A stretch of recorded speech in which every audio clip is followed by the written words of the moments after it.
Welcome to Critical Wade Theory, and today we're going to be doing an album review, not to be confused with the brass heavy funk ensemble of the same name.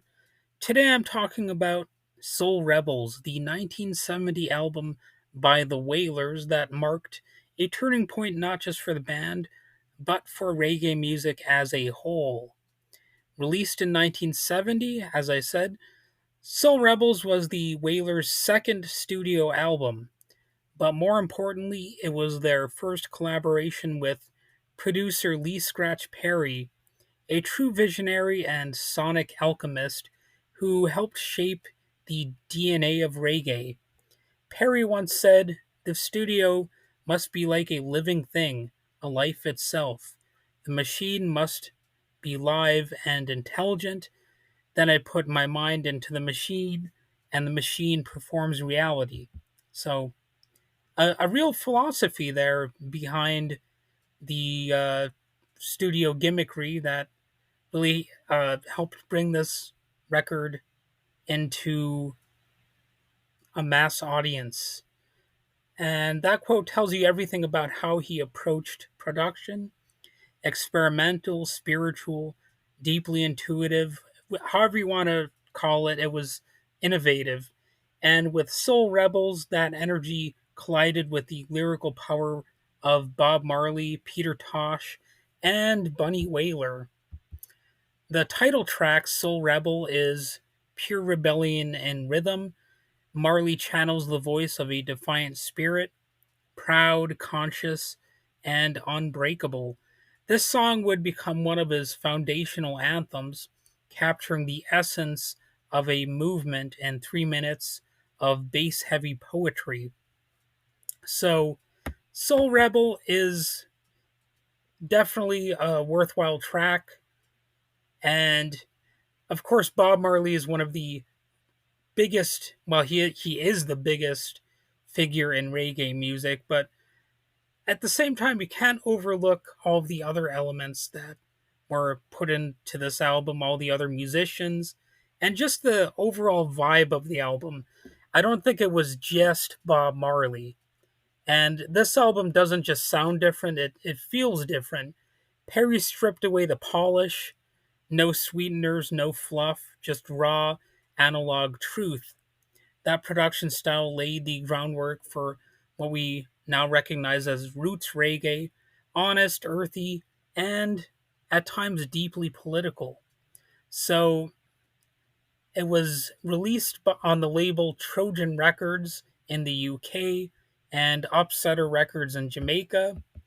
Of course, it's reggae, but think early gritty reggae. This is not particularly modern sounding album, although, of course, it did influence all modern reggae. And again, a lot of credit goes to the producer Lee Scratch Perry, although I don't want to give him sole credit either. But he I guess sole credit could be a play on words in this context. So check out Soul Rebel, Try Me, 400 Years. I love 400 Years. It's a great song, very moody. It almost sounds kind of dark and depressing yet uplifting at the same time. And I guess that's really the power of the composition there. Because even though, yes, I sometimes have been guilty of making fun of reggae music for some of the songs sounding similar, I think there is something to be said about the unique sound of some of these tracks. Bob Marley was indeed gifted, and his band was gifted at creating music that sounded different from a lot of other reggae artists. And you also have My Cup and Cornerstone. 400 Years is sung by Peter Tosh, and it's sort of a fierce track. It digs into the legacy of slavery and colonialism, what Republican goofballs would call woke topics, but it's a theme that Peter Tosh would carry throughout his career as he became one of reggae's most radical voices. And this may be my favorite song on the album. So, that's the thing about this album. It's not background music, it's protest. It has the feel of wisdom and prophecy even. It's the Wailers stepping away from ska and playful rocksteady music and stepping into something far deeper. You can really get that feel of that transition with a lot of these songs on this album. And let's not forget, this is just 2 years after Toots and the Maytals coined the term reggae with their 1968 single "Do the Reggae." So Soul Rebels isn't following a trend; it's helping to build one. It's still a new format at this point, reggae music. So even though technically, sure, you could say this group didn't invent the form, but it definitely perfected it. And the subtle instrumental elements here, there's more complexity to it than some people would give credit for because of the depth of mood and feeling here. I always assign complexity to anything that sounds deep because it's not just conventional musical complexity. You also have complexity of mood and emotion. So it's like if you look at some simple visual artwork, you know, a gifted artist can say a lot in just a few brush strokes or something like that. And similarly, you can say a lot in just a few notes on a guitar. And sure, you can have a shred guitarist blazing away playing about a zillion notes, but sometimes they don't say as much as somebody can say in just like literally two or three notes. And I think that's really the difference between a gifted musician and somebody who just knows how to play really well. The fact that some notes can influence people, masses of people for a lifetime, and really help launch a musical form. That that takes that takes talent. It's not just practice. It's also the fact that there's something that the music has to say.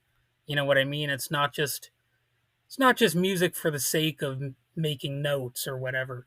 So by fusing Lee Perry's experimental production with Marley and Tosh's fearless lyrics, Soul Rebels became more than just a collection of songs. It became sort of a blueprint for reggae, for elements of resistance in music, and for what music could mean. It's really not that simple of an album, at least as far as I'm concerned. It's something that you could really listen to and analyze the layers of. It was the sound of Jamaica in transition, a nation finding its post-colonial identity and a band finding its global voice. Because at this point, reggae was just kind of starting to gain an international audience, and it's really the power of music like this that helped that happen. And the soulful instrumental aspects of reggae, they really shine on this album. In the same way that a lot of simpler musical pieces, like I guess Johnny Cash, his songs were normally pretty straightforward and simple, or Bob Dylan. Those artists were also really straightforward for the most part, but they helped define modern music, and that's very much the case with this as well. So, if you've only heard the Wailers through Legend or their Island Records era, go back to Soul Rebels, hear the roots, hear the beginning of something revolutionary. So, of course, I have reviewed the Wailers' first album in the past. It is also a good album, but this is really where they started to shine, I think. and started to become what they're most famously recognized as. And, well, I guess that's all I need to say about it. I don't want to get too carried away in praising this album. It's just a good album, that's all I really need to say about it. So until next time, stay conscious, stay curious, and keep the needle spinning. Or if you don't have a record player, just, I guess, hit play and listen to the music on whatever device you've got. All right. Bye bye.